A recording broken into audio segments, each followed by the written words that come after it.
ଦେଖନ୍ତୁ ଆଜ୍ଞା ଆପଣଙ୍କର ଦଳ ଛାଡ଼ିବାଟା ଏଇଟା ନୂଆ କଥା ନୁହଁ। ପ୍ରତ୍ୟେକ ସମୟରେ ଆପଣଙ୍କ ସୁବିଧାବାଦୀ ଲୋକମାନେ ସେମାନେ ତାଙ୍କର ସୁବିଧା ନେଇକି ଦଳ ଛାଡ଼ିଥାନ୍ତି। ଯେହେତୁ ଆପଣଙ୍କର ବିଜେପି ସରକାର ହେଲା ପରେ ସେମାନେ ବିଭିନ୍ନ ପ୍ରଲୋଭନ ସହିତ ସେମାନେ ଯେତେବେଳେ ଦେଖୁଛନ୍ତି କେତେ ତ ନିଜର ସମ୍ପତ୍ତି ବଞ୍ଚାଇବା ପାଇଁ ଯେହେତୁ ସରକାର ଏ ଯେଉଁ ବିଜେପି ଆସିଲା ସେଥିପାଇଁ ମଧ୍ୟ ଦଳ ଛାଡ଼ୁଛନ୍ତି। କେତେକ ତାଙ୍କର ଯେଉଁ ଗୋଟେ କିଛି ଗୋଟେ ଆଉ ଗୋଟେ ନିଜର ଅର୍ଥ ରୋଜଗାର କରିବା ଗୋଟେ ଶାସକ ଦଳରେ ଥାଇକି କିଛି ଦୁଇ ପଇସା ରୋଜଗାର କରିବା ସୁବିଧାରେ ରାଜନୀତି କହନ୍ତି।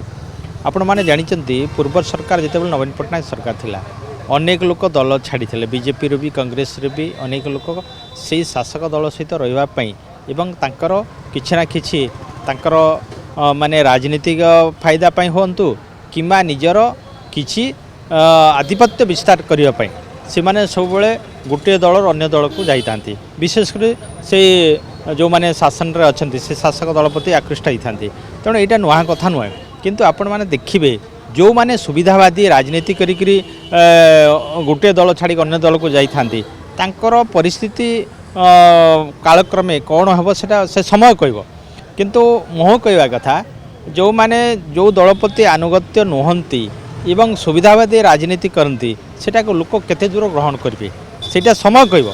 ତେଣୁ ଆମେ ଆଜି ଯେଉଁ କଥା କହୁଛନ୍ତି ଆପଣମାନେ ଯେ ଦଳ ଦୁର୍ବଳ ଦଳ କେବେ ଦୁର୍ବଳ ହୁଏନି। ଗୋଟେ ଭଲ ସୈନିକ ଏବଂ ଲଢ଼ୁଆ ଯେଉଁମାନେ ଏବଂ ଲୋକଙ୍କ ପ୍ରତି ଆସ୍ଥା ଭାଜନ ଏହିପରି ଦଳ ପ୍ରତି ଆନୁଗତ୍ୟ ଥିବ ସେମାନେ ନିହାତି ଭାବରେ ଦଳକୁ ଆଗକୁ ନେବା ପାଇଁ ସେମାନେ ସବୁବେଳେ ସହାୟକ ହୋଇଥାନ୍ତି ଏବଂ ଦଳ ସୁଦୃଢ଼ ହୋଇଥାଏ।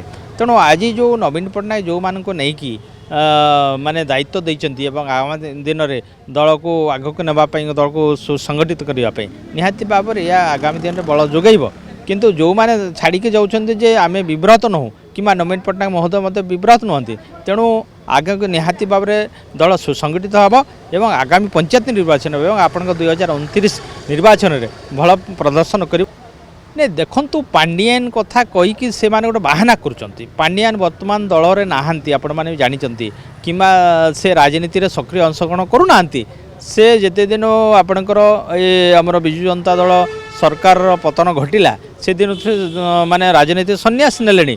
ତେଣୁ ତାକୁ କହିକି ଦଳ ଭିତରେ ବିଭ୍ରାଟ ସୃଷ୍ଟି କରିବା ଏବଂ ମାନ୍ୟବର ପୂର୍ବତନ ମୁଖ୍ୟମନ୍ତ୍ରୀ ନବୀନ ପଟ୍ଟନାୟକଙ୍କର ତାଙ୍କର ଭାବମୂର୍ତ୍ତି କ୍ଷୁଣ୍ଣ କରିବା ପାଇଁ ସେମାନେ ଗୋଟେ ଅପଚେଷ୍ଟା କରୁଛନ୍ତି। ମୁଁ ତ କହିବି ଏଇଠି ଯେଉଁ ବିଜେପି ଦ୍ୱାରା ପରିଚାଳିତ କରି ସେମାନେ ସେହି ପ୍ରକାର ବୟାନବାଜି ଦେଉଛନ୍ତି ଏବଂ ତାଙ୍କ କଥାକୁ ଲୁଚାଇବା ପାଇଁ ସେ ତାଙ୍କର ଲୋ ଫଲ୍ସକୁ ଲୁଚାଇବା ପାଇଁ ଯେହେତୁ ସେମାନେ ଗୋଟେ ପ୍ରଲୋଭିତ ହେଇକରି ଯାଉଛନ୍ତି ଗୋଟିଏ ଦଳକୁ ଶାସକ ଦଳ ପ୍ରତି ସେଟାକୁ ଗୋଟେ ବାହାନା କରିକି ସେମାନେ ପାଣ୍ଡିଆନକୁ ଆକ୍ଷେପ କରିକି ପାଣ୍ଡିଆନକୁ ନିନ୍ଦା କରିକି ସେମାନେ ସେ ପ୍ରକାର ବୟାନବାଜି ଦେଉଛନ୍ତି। ତ ଆଜ୍ଞା କେତେ ଲୋକ ଦଳ ଛାଡ଼ିକି ଯାଉଛନ୍ତି ଆସୁଛନ୍ତି ପୁଣି ତେଣୁ କିଏ ଛାଡ଼ିଲା ତା ଉପରେ ଦଳର ପ୍ରଭାବ ପଡ଼େ ନାହିଁ।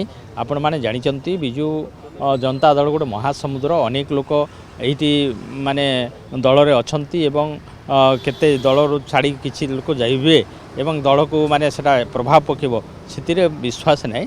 ଯେଉଁମାନେ ଦଳ ପ୍ରତି ତାଙ୍କର ଆନୁଗତ୍ୟ ନାହିଁ କିମ୍ବା ଦଳକୁ ଚଳାଇବା ପାଇଁ ସେମାନେ ଯଦି ବାଧକ ହେଉଛନ୍ତି ସେମାନେ ଦଳକୁ ଛାଡ଼ିକି ଯିବାଟା ଠିକ୍ ହେବ। ତେଣୁ ଯେଉଁମାନେ ଦଳ ପ୍ରତି ଆନୁଗତ୍ୟ ହେଇକି ଦଳକୁ ଆଗକୁ ନେବା ପାଇଁ କାମ କରୁଛନ୍ତି ସେମାନେ ରହିଲେ ନିହାତି ଭାବରେ ଦଳ ଆଗକୁ ଯିବ। କାହା ଦ୍ୱାରା କୌଣସି ଗୋଟେ ନିର୍ଦ୍ଦିଷ୍ଟ ବ୍ୟକ୍ତି ଦ୍ୱାରା ଦଳ ଚାଲେ ନାହିଁ କିମ୍ବା ଜଳ ପ୍ରଭାବ ନିହାତି ସେମାନେ ତାଙ୍କର ସୁବିଧାବାଦୀ। ମୁଁ ଆଗରୁ ଆପଣମାନେ କହୁଛନ୍ତି ଯେଉଁମାନେ ସୁବିଧାବାଦୀ ଗୋଟିଏ ଶାସନ ସମୟରେ ସେମାନେ ତାଙ୍କର ବ୍ୟକ୍ତିଗତ ସ୍ୱାର୍ଥ ଏବଂ ନିଜର ରାଜନୈତିକ ରୁଟି ସେକିବା ପାଇଁ ଗୋଟିଏ ଦଳ ରହିକି ସେମାନେ ଫାଇଦା ନେଇଛନ୍ତି। ପୁଣି ସେଇଠି ଆଉ ଗୋଟେ ଦଳର ଗଲେ ପୁଣି ଶାସକ ଦଳ ବିଜେପି ଅଛି ସେଇଠି ଗଲେ ଆଉ ପୁଣି ଆମେ ରାଜନୈତିକ ଫାଇଦା ଉଠାଇବା ନିଜର କିଛି ଆର୍ଥିକ ଉନ୍ନତି ହେବ ଏବଂ ପ୍ରତିହାର ବୃଦ୍ଧି କରିବା ଏଇସବୁ ନେଇକି ତାଙ୍କର ଗୋଟେ ସବୁବେଳେ ରହୁଛି। ତେଣୁ ସେହି ପ୍ରକାର ଲୋକକୁ ଆଗାମୀ ଦିନ ନିହାତି ଭାବରେ ଲୋକ ଉଚିତ ଜବାବ ଦେବେ ଏବଂ ଲୋକ ଚିହ୍ନିବେ ଯେ ପ୍ରକୃତ ଏ ଲୋକଟା କେମିତି ସୁବିଧାବାଦୀ ଲୋକ।